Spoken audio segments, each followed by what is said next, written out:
No one on the right side of America can stand the star of this movie. She just sounds bitter and angry. But you don't seemingly like your own character, so she comes off as an insufferable, whiny brat. I never want it to come off as me being ungrateful for the opportunities I have. I can also be having the greatest time and simultaneously wishing people would stop sending me death threats. The fallout began the moment Rachel Zegler opened her phone camera and hit record.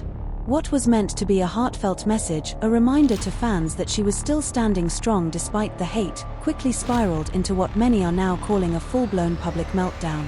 Tear-streaked, emotionally frazzled, and visibly frustrated, Rachel defended herself in a now viral clip, insisting that people still line up to see her work. When the winged victory came to the Louvre in pieces, and people still line up to see her. And I can only hope that despite my flaws, and despite my cracks and my breaks, and there are many of them, that at every premiere and everything I do, people will wait in line to see. And if you disagree with this sentiment, I don't need your business. Thanks. But the internet wasn't buying it. Instead of applause, she was met with mockery. Instead of support, she faced scorn.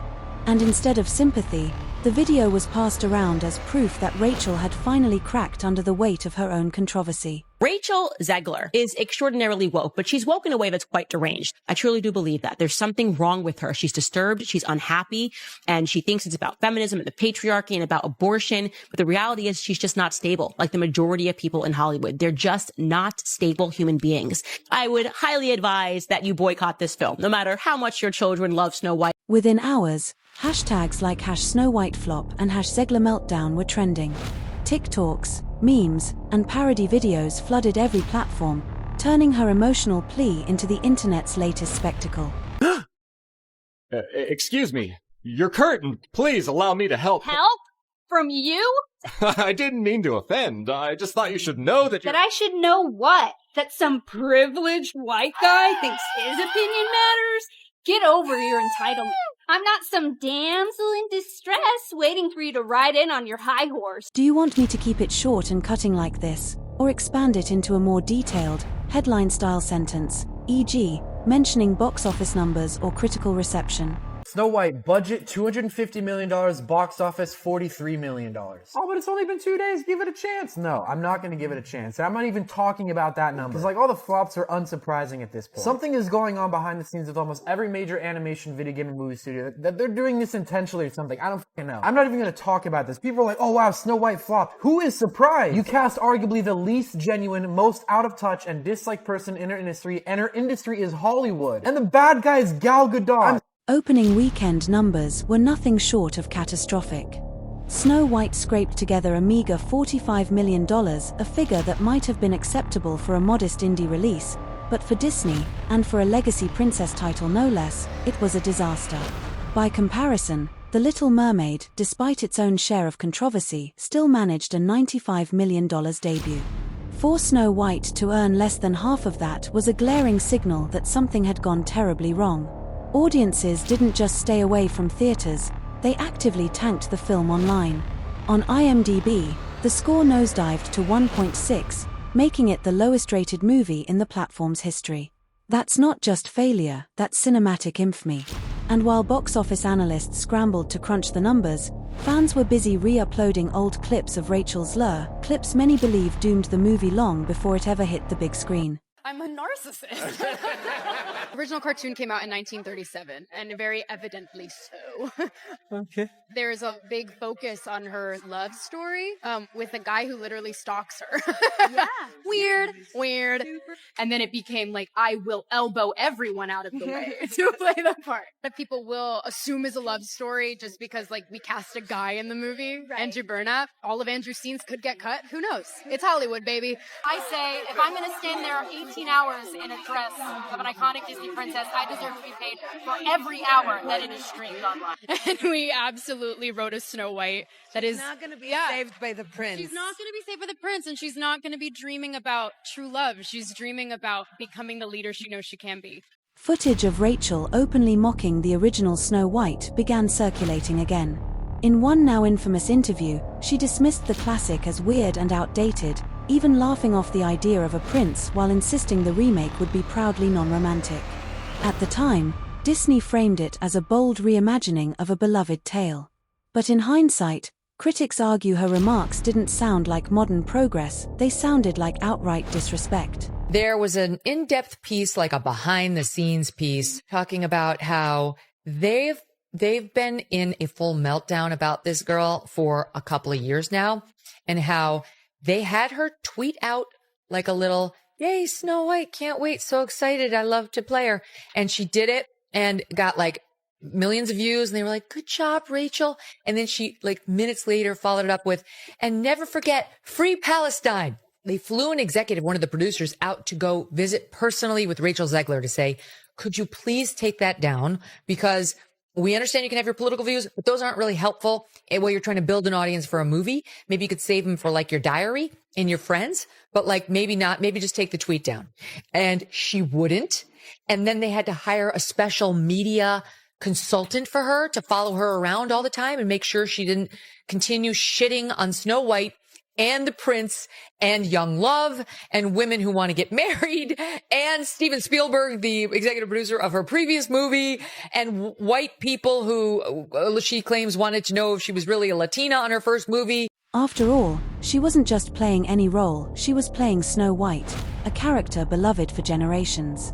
Disney fans weren't simply disappointed, they were furious. The backlash wasn't only about a bad movie, it was about what many saw as the mockery of a cultural staple. And just when it seemed things couldn't get any worse, a new storm hit.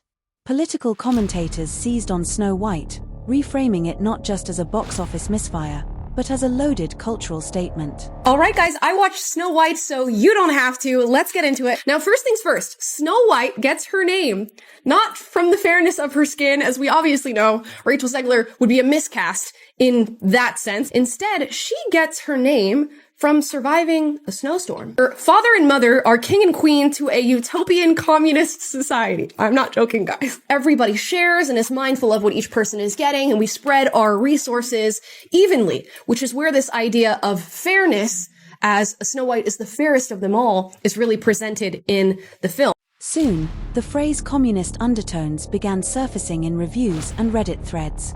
Viewers dissected the film's themes and dialogue, accusing it of being anti-royalty, anti-tradition, and even anti-American. Conservative outlets argued that the movie's heart had been hijacked by politics, stripping away the whimsy and moral clarity of the original in favor of heavy-handed ideology. And while the box office numbers told one damning story, the behind-the-scenes tension between Rachel and her co-stars added yet another explosive layer to the narrative. Please welcome Rachel Zegler and Gal Gadot.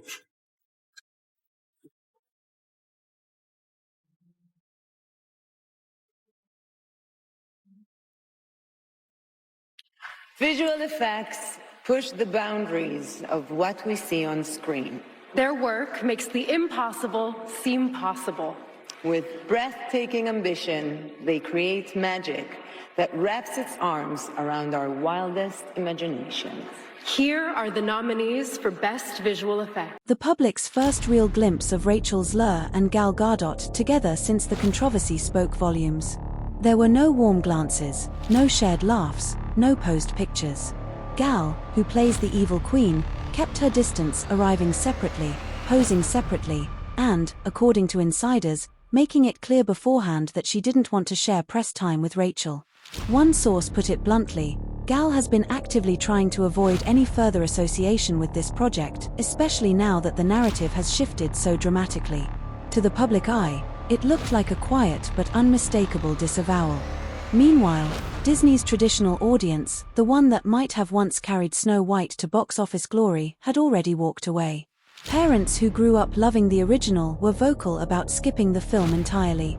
Some pointed directly to Rachel's remarks, dismissing the classic as weird and outdated. Others condemned the ideological rewrites, arguing that the film no longer resembled the story they cherished. One viral TikTok from a frustrated mother summed it up in a single line: "This isn't Snow White. This is a lecture with glitter." Comment sections filled with similar sentiments. In trying to modernize the story, Rachel and the filmmakers had seemingly alienated the very audience that made the character iconic in the first place. And now, as the dust settles, Rachel's career is beginning to show cracks. Industry whispers have turned into murmurs, and murmurs are becoming headlines. Several projects she was once attached to are reportedly in limbo.